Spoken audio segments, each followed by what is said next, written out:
একটা ব্যক্তি সে বুঝতে পারে সে পাপ করলে ভালো থাকতে পারে না, সে চায় সে আর পাপ করবে না, সে চায় আল্লাহর পথে যেতে, সে চায় 5 ওয়াক্ত নামাজ পড়তে, সে চায় ভালো মানুষের মতো থাকতে, সে একটু শান্তি চায়, সে তার অগোছালো জীবন থেকে বের হতে চায়, সে যে পাপ করে সবকিছু বাদ দিতে চায়।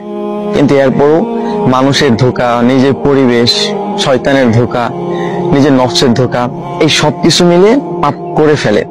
জানেন, এরকম অনেক ব্যক্তি আছে যারা এই অবস্থার মধ্যে আছে যে সে পাপ করতে চায় না, সে পাপের মধ্যে যেতে চায় না, কিন্তু এরপরও নফসের ধোঁকা, শয়তানের ধোঁকা, আজে বাজে মানুষদের সাথে মিশে বিভিন্ন ধোঁকায় পড়া, এই সবকিছুর কারণে সে পাপ করে ফেলে, সে ভুল করে ফেলে।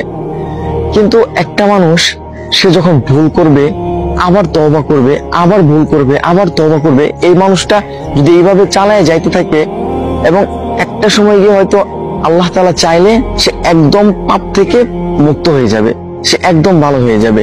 একটা সময় সে একদম পাপ ছেড়ে দিবে। একটা মানুষ সে পাপ করতেছে, কিন্তু সে যে পাপ করতেছে এটা সে ভাবতেছে না, এটা ভুলটাকে সে ভুল মনে করতেছে না, পাপটাকে সে পাপ মনে করতেছে না।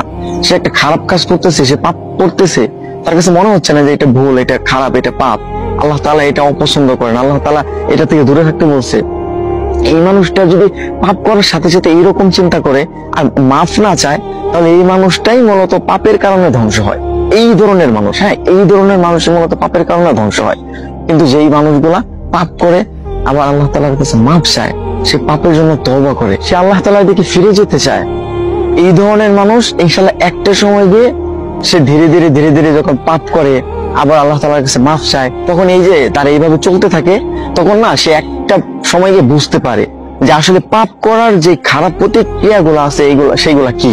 প্রত্যেকটা পাপ আর প্রত্যেকটা খারাপ কাজের বাজে একটা প্রভাব আপনার জীবনের উপর পড়বেই পড়বে। সুতরাং আপনি পাপ করতেছেন, আপনি ভুল করতেছেন, আপনি ভালো হতে চাচ্ছেন, এইটা একটা ভালো অভ্যাস যে